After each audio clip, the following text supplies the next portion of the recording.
See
Good morning. How's everyone doing this morning? Isn't it a great day to worship God? My name is Dan Osteich, and I am the youth director here, and I am excited to welcome everyone this morning. If you are a guest or a first-time person here at this church, we want to extend a warm welcome. And we have in the back, we have some coffee mugs that have a bunch of information about some of the ministries that are going on here. We'd love for you guys to be able to know what we're doing here. And if you have a question that maybe you don't see in there, it also gives you information about who you can contact to find out a little bit more about that program.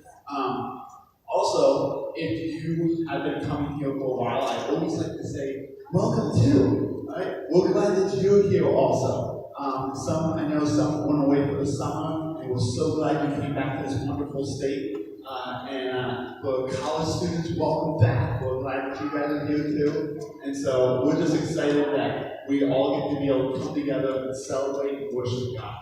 A couple really quick, hopefully when you walked in, you got an announcement.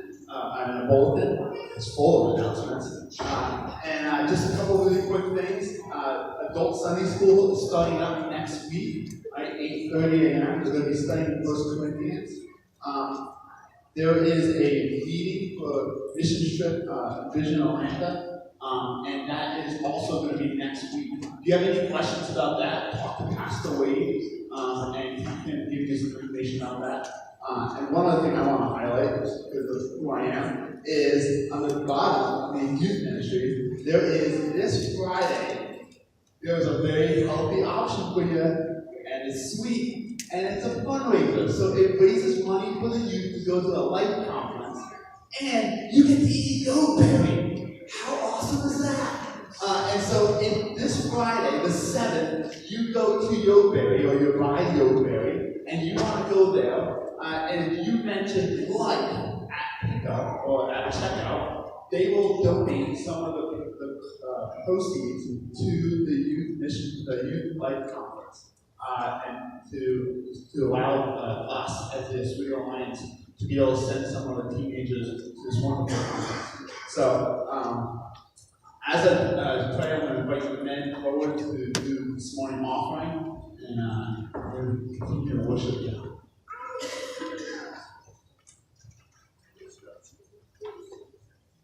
Holy Father, Lord, we come before you grateful of all you have given us. Lord, I always appreciate to come to you and to know that you love us and that you have called us to be your hands and feet. And Father, I ask that this morning, Lord, as we are listening to worship and to singing, Lord, we hear a message.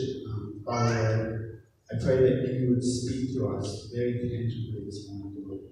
Help us to be able to hear direction from you. Father, we thank you that you are there in the midst and everything, Lord. We thank you that you are always there to call. And Father, we pray that our faith in you will continue to grow. Father, I thank you for just this past week and how you showed up in so many ways. Lord, I pray for those that this past week was a struggle. This past month has been a struggle, maybe a year. Lord, I pray that you would just continue to be able to put a special blessing on them, Lord, that they would feel encouraged. Father, I pray that as the body of believers, as a church, that we would come behind them, Lord, and be able to encourage them and to support them, Lord, to together pray with them. Father, I pray that as a believer myself, Lord, that I would continue to look at how you called us to live, and Lord, that I would take it seriously.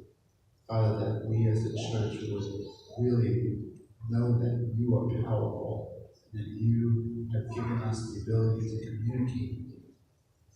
Father, Lord, I pray for the ministries of this church, Lord, the ministries of this local church, and as we again in the spring or in the fall, we're kicking off, and we're going to be, we're getting excited about doing certain things.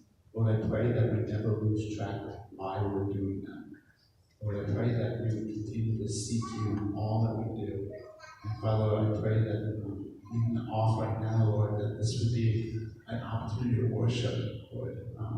Lord, I pray that you would use this money to bless the ministry, Lord, that you would use it to help us to continue to find ways to tangibly meet the needs. In Jesus' name, amen.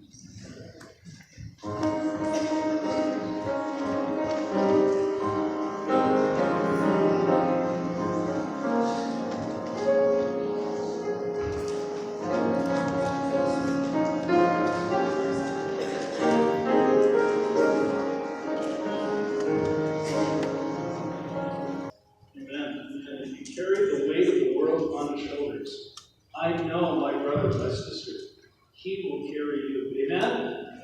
Amen. Let's stand together. Let's continue to sing the Lord this morning. The great hymn of the church. Great is thy faithfulness.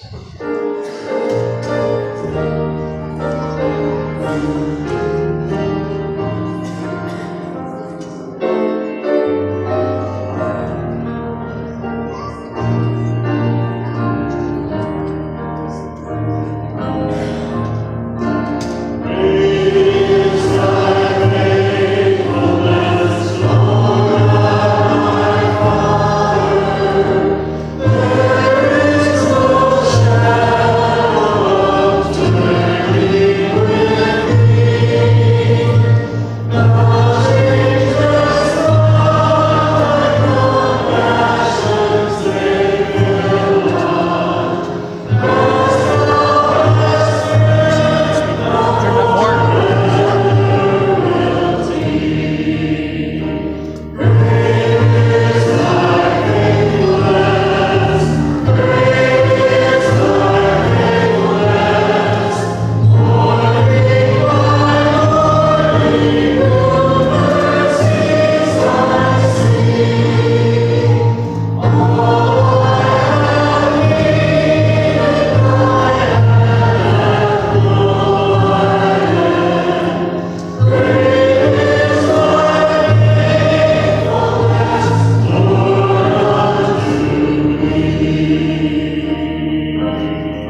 you just to be together today, to be able to sing praises to you, to be able to lift up your name. Father, we just thank you for the work that you've done in our lives this past week. Thank you, God, how you have revealed yourself to us in little ways and big ways. And even when we fail to recognize your presence in our lives, God, you have been there. God, I want to thank you for that. Thank you, God, that as we've been singing praises and worship to you through song, Lord, that you have been our focus. And Father, I ask that for each of us, as we open your word together in just a few minutes, Lord, that you would just continue to speak as you have been. Lord, you know exactly what we need to hear from you this morning. God, you know exactly what it is that you desire to speak into our lives. God, that you would give us a mind for you, a heart for you, and ready to continue to receive from you. And I pray this in Jesus' name. Amen. You may be seated. Well, good morning, everyone. We are so thankful that each of you are here. And it's just been a short while, and for those of you who may be visiting or been away for a while, for a short while, I was away for 2 weeks, actually, in Rwanda. There was 5 of us that went. Callie and Jillian stayed for 3 weeks and got home on the 28th. And the rest of us came home on the 21st. And it was an incredible experience there in Rwanda. How many of you have been on a missions trip before?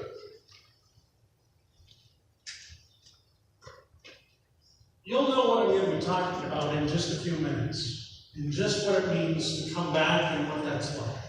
How many of you have never traveled outside the United States?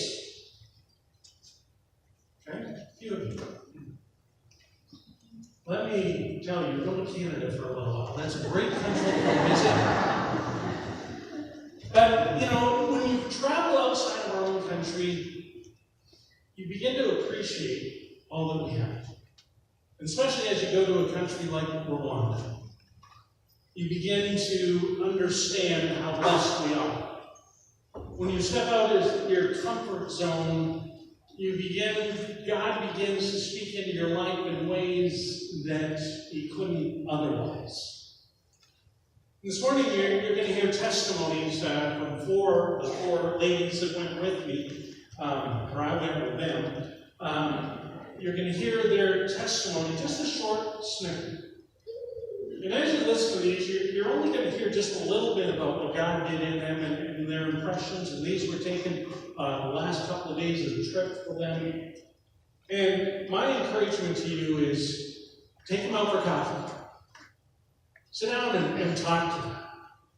You know, we talked about it as a team that there's going to be people that come up and go, "How was your trip?" And you go, "It was good." And that's good enough. But I would encourage you to take one of these individuals out and just say, "What did you experience? What did God do in your life? How are you changed because of it?" And hear their hearts. But we're going to hear just a little bit this morning about the experience we had. Hi, I'm Callie Rodriguez. Something that has impacted me about Rwanda is the amazing culture that they have. They're very warm and welcoming and friendly, and it's just crazy how quickly you can become family. It's very instant when you walk into a room, everyone's greeted, and they pretty much love on you from day one.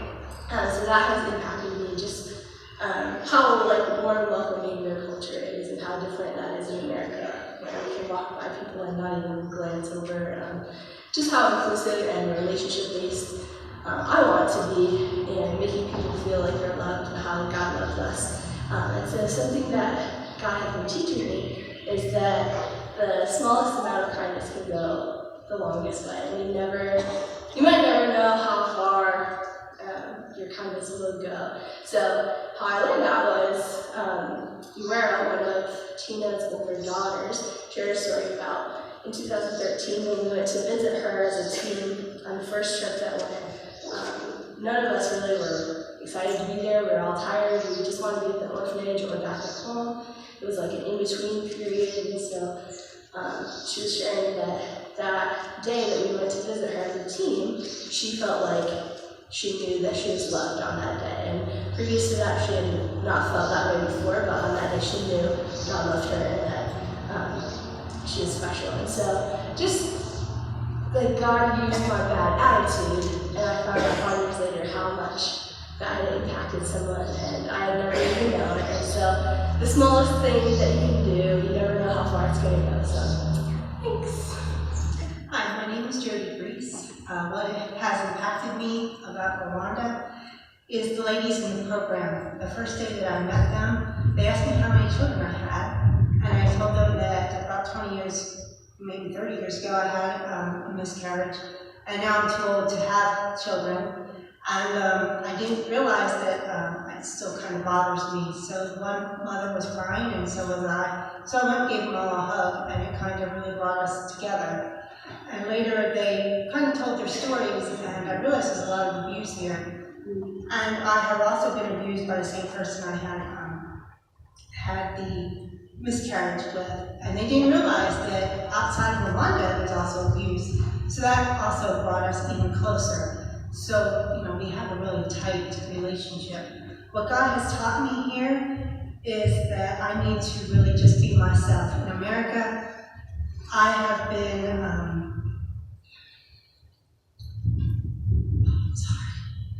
very much shy because I've been ridiculed and made fun of, so I guess I hide behind that and don't allow myself to be myself. But here I was just my crazy, normal self, so what God did is He told me just to be myself, so if nobody likes who He created me to be, that's basically their loss. Hi, my name is Audrey Carly. We're here today on our last day in Rwanda, talking about some of the things that impacted us while we were here.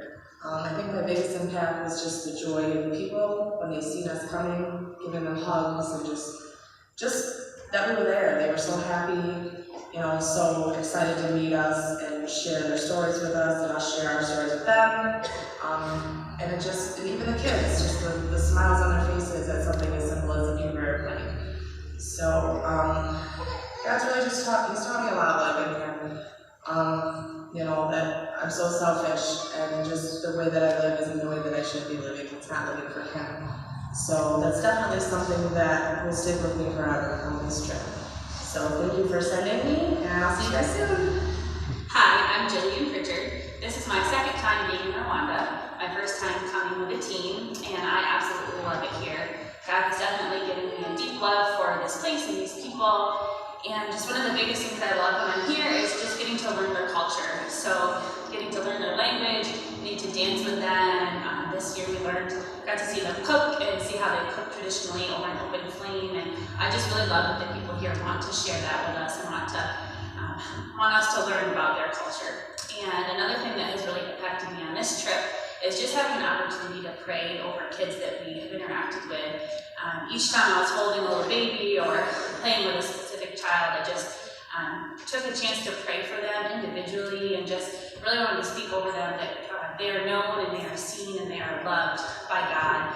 And just praying that whether it's through us this past week or whether it's through something else in their life, that something will point them to God and that they will just know that they are chosen and redeemed and holy in the sight of the Lord.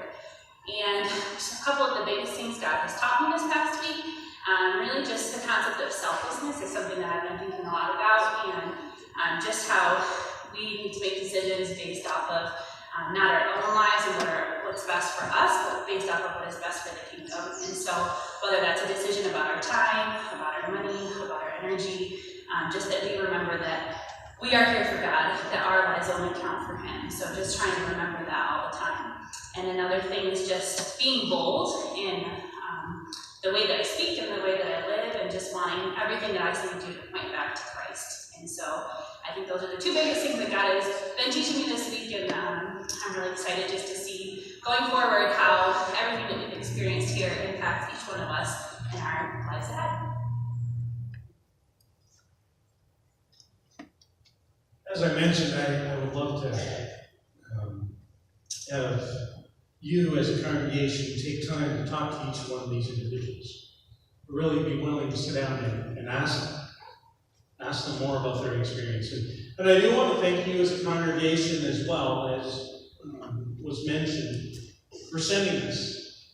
And we do go as an extension of you, and many of you financially supported some of the team and helped them out to be able to get there. And I'm just so thankful that we have a church that has a heart for missions, not only to send individuals like Tina, but as well to send teams over to be an encouragement to Tina. We've got an Atlanta trip coming up, and the deadline is next week. Going to be working with refugees in Atlanta, and then in the end of March and the beginning of April, we're going to go to the Dominican Republic, and then we'll be going back to Atlanta again in October, but then near the end of next year, next fall, we'll be going over to Indonesia to be with the Noels. And so those are some of the trips that we have coming up. But for any of you who have been on a mission trip, you know that as you go, coming back can be one of the hardest things. Because you see so much, and you experience so much, and there's so much emotion, so many things going on, but then you come home and you go, okay, now what? What do I do with this? What do I do with this experience that I've had? And that can be true of a mission trip, it can be true of anything that takes place within our lives. We have an experience, something that we consider life-changing. And then in that quiet time while we're just by ourselves driving in the car or falling asleep, we just go, okay, Lord, now what? What do you want me to do with this experience? Because you have changed me, because I've done this, because of this, God, what do you desire of me? Now what? I believe it's a question that we all ask of ourselves, and ought to ask of ourselves often, even daily. Now what? Lord, what do you have for me? What is it that you desire of me? And I can tell you, all four of the individuals, all five of us that went on that trip, are still asking that question. Lord, now what? What do you desire? How do we assist what's taking place in Rwanda? God, you've called us to live here. Now what? What do you want for us? What do you desire for us? I believe with God there's no wasted experience. It can be the hard things in life. It can be the things of great joy. But I believe through those experiences, God continues to shape and mold us so that He can use us and transform us into the individual that He wants us to be. This morning, I want us to explore that question of God, now what? And I want you to turn in your Bibles to Isaiah chapter 6. Isaiah chapter 6. And for some of you, it may be a well-known passage, others it may not. But the page number will be on the screen above me, Isaiah chapter 6. And as we look up Isaiah chapter 6, if you don't have a Bible with you, you can grab it in the pew back in front of you. And here we come to this passage, and Isaiah the prophet, he was a prophet, one of the major prophets, and Isaiah starts off with a statement, and it's during the reign of King Uzziah. And King Uzziah reigned for 52 years. And for the first half of King Uzziah's reign, he was a good king. He followed after God. But about halfway through, he made the decision that he was going to enter into the temple and offer sacrifices, which only the priests could do. And we find this in the book of Chronicles, 2 Chronicles 26. And so we find in this time where it's kind of this time in Judah where it's an uncertain time. And God gives Isaiah the prophet a vision. And in this vision, he gives him a picture of what the throne room of God is like. He gives him a picture of who God is. He gives him a picture, and he begins to answer that question for Isaiah as he does for us all. Now what? What is God calling you to do? What is God calling me to do? As we look at this, the Lord appears to Isaiah sitting in the throne of the temple wearing a long garment of the temple priest. And we're going to read the whole chapter this morning, and I want you to stand if you are able. And if you're not comfortable standing, please stay seated. But Isaiah chapter 6, and I want to read this whole chapter to us this morning. And this is what the vision was, but this is what was experienced by the prophet. Starting in verse 1 of Isaiah 6, it says, "In the year that King Uzziah died, I saw the Lord sitting upon a throne, high and lifted up, and the train of his robe filled the temple. Above him stood the seraphim. Each had 6 wings. With 2 he covered his face, with 2 he covered his feet, and with 2 he flew. And one called to another and said, Holy, holy, holy is the Lord of hosts, and the whole earth is filled of his glory. And the foundation of the threshold shook at the voice of him who called, and the house was filled with smoke. And I said, Woe is me, for I am lost. For I am a man of unclean lips, and I dwell in the midst of a people of unclean lips. For my eyes have seen the King, the Lord of hosts. Then one of the seraphs flew to me, having in his hand a burning coal that he had taken with tongs from the altar. And he touched my mouth and said, Behold, this has touched your lips, your guilt is taken away, and your sin atoned for. And I heard the voice of the Lord saying, Whom shall I send, and who will go for us? Then I said, Here I am. Send me. And he said, Go and say to the people, keep on hearing and do not understand. Keep on seeing, but do not perceive. Making the heart of his people dull, and their ears heavy, and blind their eyes, lest they see with their eyes, and hear with their ears, and understand with their hearts, and turn and be healed. Then I said, How long, O Lord? And he said, Until cities lie waste without inhabitants, and a house without people, and the land is a desolate waste, and the Lord removes people away from the forsaken place, are many in the midst of the land. And though a tenth remain in it, it will be burned, again like the terebinth, or an oak whose stump remains when it is felled. The holy seed is its stump." God bless the reading of his word. Please. Here we're given this incredible insight and dialogue between God and between Isaiah using a vision. And Isaiah saw God, and he began to answer for him the question of now what do you want from me, Lord? I know we've got a number of college students that are here this morning, and maybe you're a senior in college and you start to ask that question.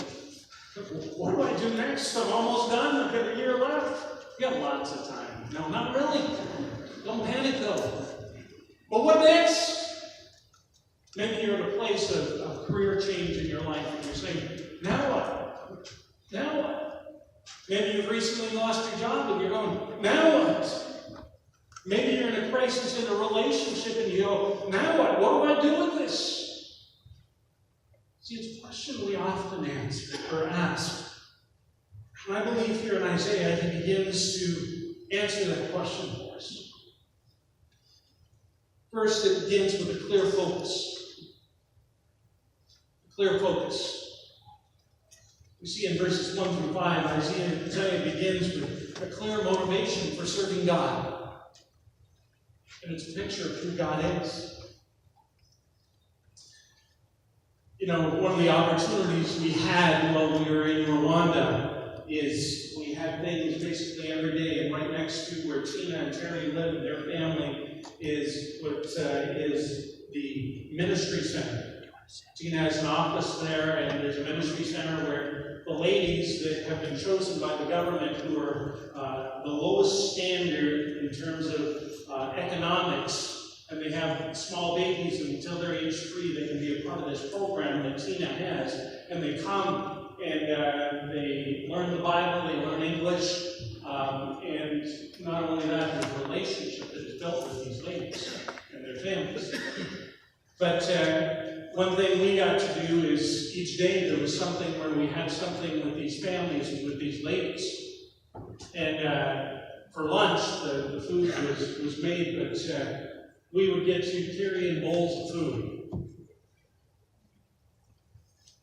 And it reminded me of when we were there 5 years ago and fed the children in the orphanage. And you would hand them a bowl of food. And they were very gracious to each other, but when they got their bowl, it was down to business. And you would give them a bowl of food that I could hardly eat. And they would eat one bowl. They wouldn't even use necessarily forks or anything like that. If they had them, that's great. But it was just... And then you would say, anybody want seconds? And you would bring them another bowl. And if you offered thirds, which I believe we did once, it was another bowl. And why was that? Why would these kids eat so much? I remember when we were in the orphanage, they'd make them eat so fast, and these kids would eat fast. There was no hesitation. I remember when we were in the orphanage 5 years ago, they'd make them eat so fast, and these kids would eat so fast to the point where they threw up. And for these kids, this was a meal that they may not know when their next meal is. Therefore, it was just all they could take. They were hungry. They wanted it. Nothing was going to stop them. Like I said, they were gracious. And the youngest ones got fed first, and then the mothers would get fed last. So often the ministry that we do is based on need, isn't it? We see a need, and we want to meet that need. With those kids, we could have kept running out of food and they would have kept eating. I believe that until each and every one of them were sick. There's no way, highly unlikely, I could have eaten as much as those kids did. But how often do we see a need, and our ministry is need-based? Our motivation, and I'm not knocking that, but how often do we see a need and say, okay, how can I meet that need? And that becomes our motivation, meeting that need. But Isaiah here, his motivation for service is something very different. It wasn't about the need. Let's look at this passage, the first few verses together. See, Isaiah's service is founded on the greatness of who God is. It's founded on the greatness of who God is. He begins here with this description. It says, and they called out to one another and said, holy, holy, holy is the Lord God of hosts. And then it says the foundations of the threshold were shaken, and the whole house was filled with smoke. Let me ask you a question. This is very hypothetical. It's hard for us to do this. Imagine if Jesus Christ never came. He didn't come. Imagine this morning, if you are sitting here, and all you have is the first 5 books of the Old Testament. That's all you have. Meditate. That's all you know of God. Well, let's say you didn't even have that much. Would you still serve Him? I think sometimes even as Christians we fall into that, well, because Jesus came and died for my sins, therefore I will serve Him. He sacrificed, therefore I will sacrifice. I'm not saying that isn't a good motivation. That is a great motivation. we ought to surrender everything. But is it enough to serve God just because He's God? Just because of who He is. Not because of what He's done. Let's say He has done nothing for you, which we can't imagine. But is it enough to serve God just because He is God? Because He's worthy to be served. See, too often in our culture, it's